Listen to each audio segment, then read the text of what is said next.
Canada. Basebo ne banyabo abamedia team. Tunataka nikutegekete ku mukolo guno. Ubwe bishop wa kumwagala. Mazima surprise. Kinsobola okuwulira. Atoli surprise ejja kugamba nga waliwo okwagala. Sawe muchola mbufudde bulungi nti mwagala nnyo bishop ate naffe ffenna tumwagala kubanga mwesigwa gye tuli ffenna twagadde. So kati ekikolwa kino kiraga nti kyonna kye tukola nga church still tukulembeza kwagala ng'omulamwa gwaffe God is love.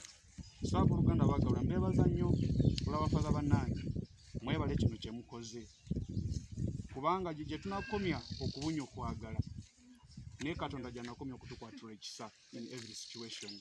Bingi omukulu byayiseemu abamu twabasanga busanzi nga mwagitandika dda nga muli mu lyato mukola kimuseeyeeya mugenda oluusi amayengo nga mangi naye nga mulemeddeko. So mbeebaza nnyo media team olwa kino kye mukoze ne bannaffe abatatwegaseeko naye nga bamanyi ndi weetuli akadde kano. Mukama abawe omukisa yonna gye muli. Mwebale nnyo mwebalire ddala era ku kulwa bafaza bannange tubeebaza nnyo mwebale kwagala bishop waffe ate mukimanyi nti tubasabira mwebale naffe okutwagala. Mukama tubeera omukisa era abawangazi n'emirimu gyammwe agitukuze ate abawe n'obukuumi kubanga si byangu eyo oba bakuba kibooko paka ne mulemerako. Amiina. So Mukama abawe omukisa mwebale kwagala mwamure ne kyaki yaffe tubaagala nnyo mwebale. Tayanza nnyo nange nebaza tuka Katonda nkumye emyaka gina 43 sobola kubagamba bibadde byangu nga bwemwogera mwaba media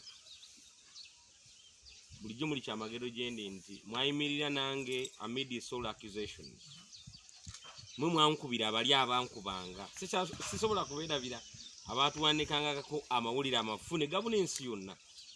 Ne lumu minisita Naduli yangamba nti usanyuka nti bakwogerako bwe batyo kubanga gwani yandikutegedde mu nsi yonna.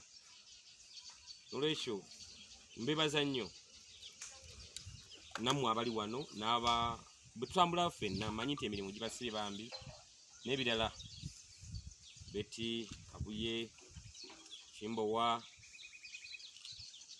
abali mu media system mbebaza okuyimirira nange temulekangayo kuyimirira nange. Sometimes mukola amawulire nga sina yadde 10 Betyo yatera okungana nga tofaayo ffe katukole Mukama yalimanya kyalituwa azifu bakolera Mukama. Mbebaza nnyo okusooka okuyimirira nange mu mbeera yonna yali enzibu ennyo yali muno okufa saagala biddamu nemmwe mikwano gyange abayimirira nange privately, secretively and working tooth and nail okulaba nti nsigala ndi mulamu ate nsigala mpeereza. Mwebale nnyo. Siri kyerabira mu bulamu bwange, siri kyerabira era sijja kukyerabira. Mbebaliza ddala. Buli mwaka tugira ne tusinkanamu njagala programu yaffe tuginyweze eyo end of year tujja kulizaavinganga akantu kaffe nga bwe nabasuubiza akuba nti emyaka gino covid atulemesezza ebiri naye tujja kalizaavinganga bwakitu twejjukanye bye twayitamu. Mbebaza mwenna bassebo ne bannyabo mbebaza ebirungi mbebalizaako Katonda ebirungi bye mufunye ate n'ebizibu. Nsaba bannange nange mumbuulirengako oba bayite mu Beti oyo oba bayite mu Kimbowa ono oba mu Kabuye ono nti leero waliyo kino gundi akuza naye amazaalibwa ge nze sikamanyi okujjako ga Kabuye nduza Kabuye tatantuusaako bwino naye kiba kyetaagisa nange nembanga eno surprise nange nkibakola. I will also revenge in that way. I think I can have the power to revenge. So mbebaza bambi last year mwakikola nakati mukizeemu kyekabonera akalagira ddala omukwano gwe muninako.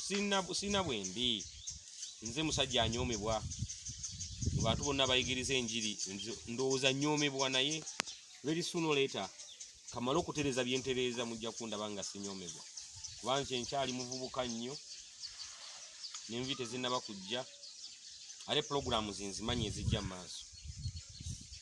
Mbasaba mwongere okwekuuma covid kuba tetulina bwe tujja byogera nga mufudde. Mbasaba mwongere okunyirira nga bwe munyirira era tunyweze ekintu. Ekyokubiri kye njagala okwogerako nga nzijeko kiri nti obulamu bwange obubadde obuzibu ennyo mu butambuliddemu era mubaddewo nange muyiyeewo emibiri. Nsaba nange mu ngera yonna obulamu bwammwe nange mbubeeremu. Mumpe chance also to support you in any way possible. Ne bwe ndireeta bugaati neŋŋamba nti surprise okulye mu mutima omulungi tokiika nsingo nti nze bampadde mugaati gwa tip top gwe mba nsobodde naye nga kikabeera akabonero akategeeza nti nkyalinamu gyali yese.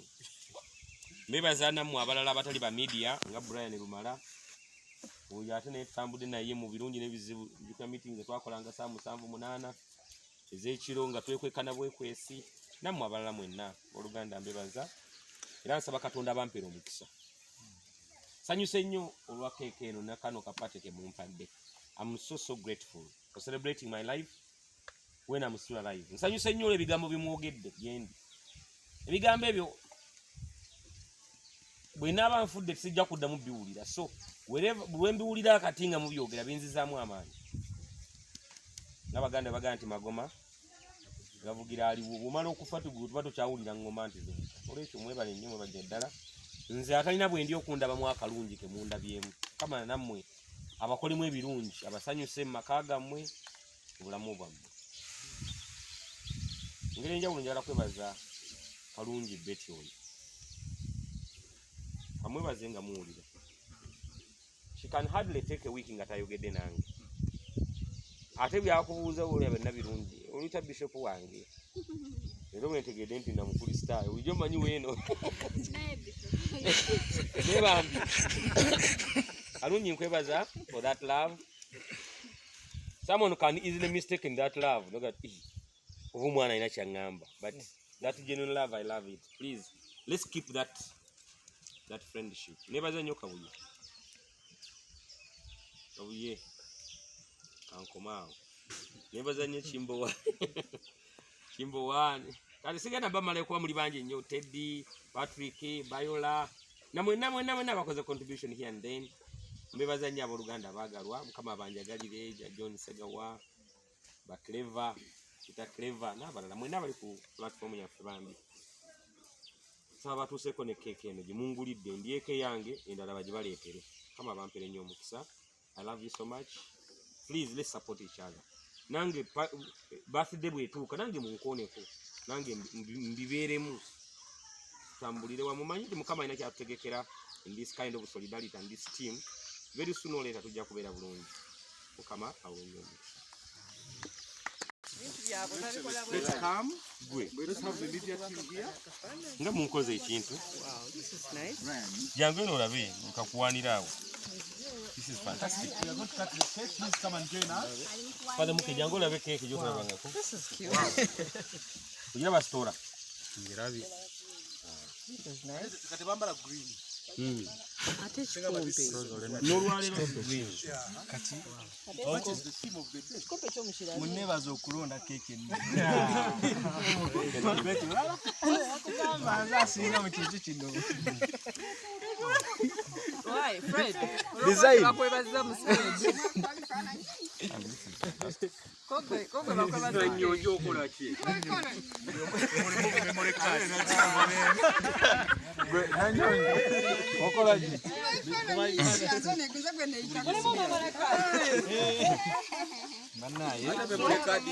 the count, we are going to count. Tango, you're supposed to be this side. Yes, you're supposed to be this side.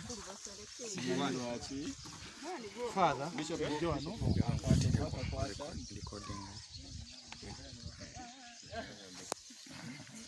Betty, Father, come closer.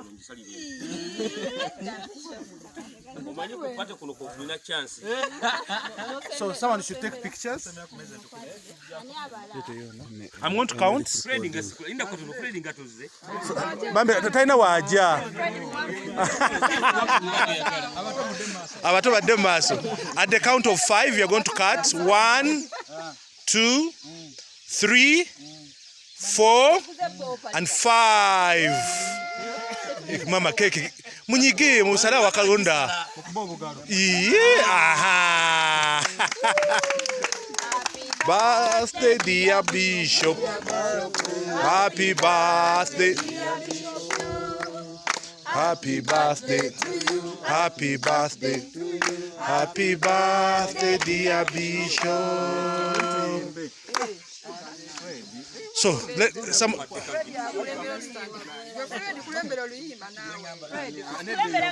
So, omuntu omwana ndiko kusala sala.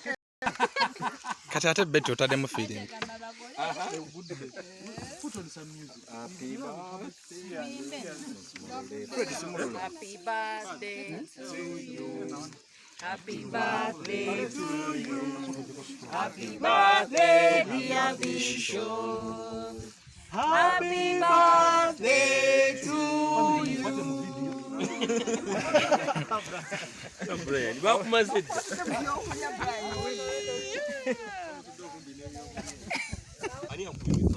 Kabuye nasula wano